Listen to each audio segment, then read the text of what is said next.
Blessings. Welcome to today's daily devotional. Our read today is First Chronicles, chapters 27 through 29. Hope you got a chance to get a good look at it, a good read before we get started.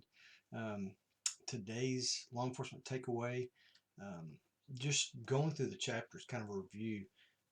27, David is kind of taking stock, listing all his administrative responsibilities that he's handed out, kind of like in the last couple of days when we've looked at the Levites and the priest and what their responsibilities and duties were, and how God is very involved in the minute details.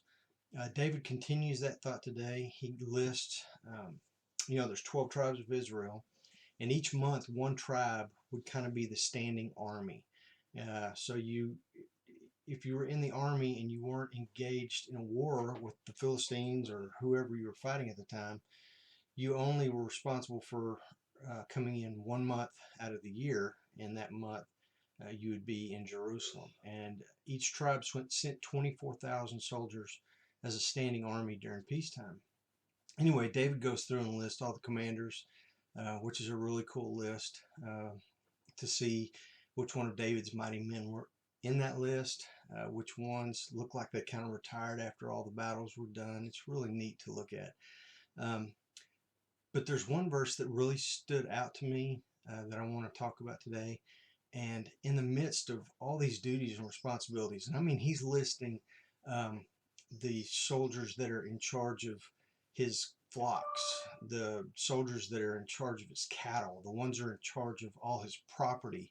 And he really gets detailed into what the responsibilities were and who was responsible for them. But in the midst of this, in one verse, it says, and Hushai, Hushai, Hushai, was David's friend. Now this is a guy that we saw just a couple of days ago in our read when Absalom was trying to stage a coup, a revolt. This is the guy that in First Chronicles it also said he was David's friend, but David sends him back to frustrate the council and to get them to make some bad decisions, which would throw them into a little chaos and give David a military advantage, which he took full advantage of and gets the kingdom back. But I just think it's really interesting that he mentions this guy, and the only thing he says about him, he says he's his friend. David remembered to mention his friend. And I hope that you have a friend like that. I hope you have a good, strong Christian brother that you can lean on, rely on, trust, that you can share stories of what God's done in your life with each other and just build each other up. I've got a friend like that, and very grateful to have him. And if I was going back and chronicling all of my life, I would mention him as a friend. I've got a couple of friends like that. So anyway, tomorrow's read is Psalms 5, 6, and 7, 10, 11, 13, and 17. A lot of Psalms, but they're all just short. It won't take you a lot of time to read through them all, but read them.